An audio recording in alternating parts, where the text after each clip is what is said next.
Hello friends, আমি তিতলি। আজকে আমি তোমাদেরকে আমাদের বাড়ির আর একজন সদস্যকে চেনাবো।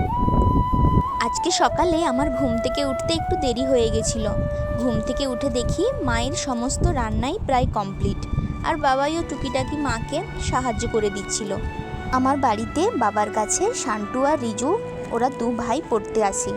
আমি গিয়ে দেখি তারা তখন পড়তে চলে এসছে আর পড়া শুরুও করে দিয়েছে।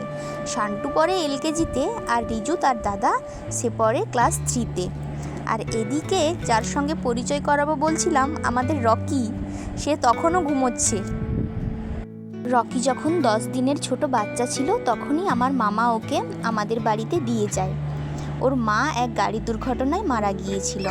আর এখানে আমি আমার সকালের ওষুধ আছে কিছু, সেগুলো খেয়ে নিচ্ছিলাম। আজকে সকালের জলখাবারে আমি আর মা খেয়ে নিয়েছিলাম আলু ভাজা আর জল ঢালা ভাত। কার কার আলু ভাজা দিয়ে জল ঢালা ভাত খেতে ভালো লাগে অবশ্যই জানিও। আমি কিন্তু খুব ভালোবাসি আলু ভাজা, জল ঢালা ভাত, কাঁচা লঙ্কা পেঁয়াজ দিয়ে মেখে খেতে। আমরা খেতে বসার আগে রকিকেও মা তার খাবারটা দিয়ে দিয়েছিল।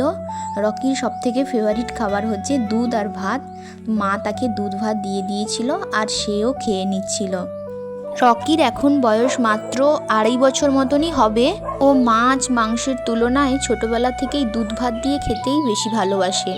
আর সবসময় তাই ওকে দুধ ভাতই দেওয়া হয়। যেদিন ওকে মাছ বা মাংস দিয়ে ভাত মাখিয়ে দেওয়া হয় ওই দিনও ঠিকমতো খায় না। দুধ ভাত দিলেই ওর খুব আনন্দ, খুব চেটে পুটে একদম পরিষ্কার করে খেয়ে ফেলে দুধ ভাত। আজকে সকালে মা রান্না করেছিল আলু মাখা, চিংড়ি মাছ ভাজা, শাকের তরকারি, সয়াবিনের তরকারি, মাছের ঝোল, এছাড়া আম তো ছিলই। সেগুলো খেয়ে বাবা স্কুলে চলে গেছিল।